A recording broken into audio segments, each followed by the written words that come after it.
ધંધા ખૂબ પડી ભાગ્યા છે. કોરોના આવ્યો એની પહેલા તો ટ્રેન બંધ થઈ ગઈ. અહીંયા જે બ્રિજ બન્યો, બ્રિજ એવી રીતે વિચિત્ર બન્યો છે કે એમાંથી આખો આ વિસ્તાર છે, રેલવે સ્ટેશનનો વિસ્તાર છે, એ આખો બિલકુલ ડાઉન થઈ ગયો છે.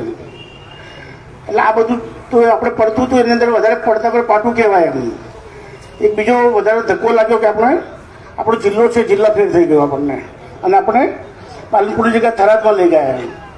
એટલે નુકસાનમાં વધારે નુકસાન. એમ આવી જે સ્થિતિ ઊભી થઈ છે એમાંથી આપણે જો બધા મહેનત ના કરીએ, આપણે જો બધા લીડરશીપ ડેવલપ નહીં કરીએ, તો મને લાગે ધાંધેરાનું ભવિષ્ય એકદમ ખરાબ છે. તો મારી બધાને વિનંતી છે કે આપણે બધા એક તો ભેગા થઈએ, બધા જ પક્ષોનો ભેદભાવ મૂકીએ, જાતિવાદનો ભેદભાવ મૂકીએ, પરસ્પર સ્વાર્થની બાજુ મૂકીને એક કામ કરવા માટે જો ભેગા થઈશું તો બાકી બધા અનેક કામ થશે.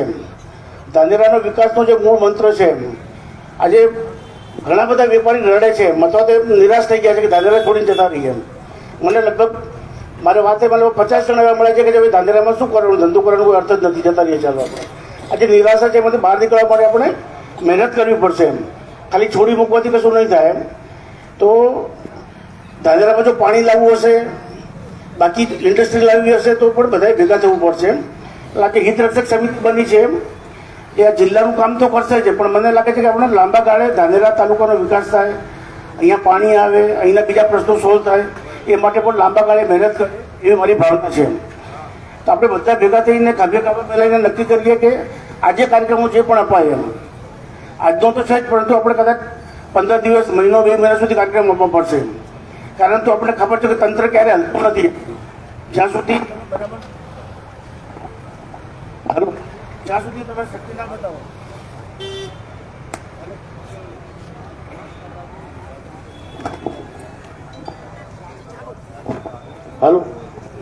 જ્યાં સુધી શક્તિ ના બતાવીએ, જ્યાં સુધી આપણી તાકાત ના બતાવીએ, ત્યાં સુધી તંત્ર ક્યારે પણ હલતું નથી. એમ એટલે તંત્રને હલાવવા માટે એક જ રસ્તો છે, આપણે રજૂઆત કરવા જઈશું તો કોઈ સાંભળશે નહીં.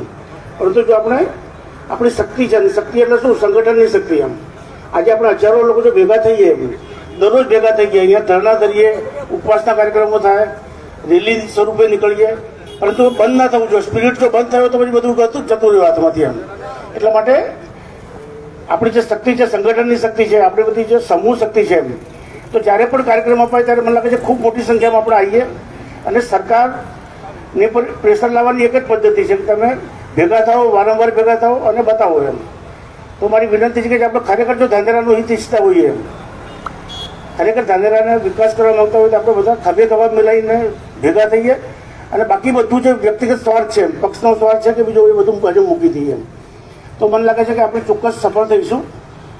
આ અપીલ સાથે મારી વાત પૂરી કરું છું. ફરીથી ભારત માતા કી જય.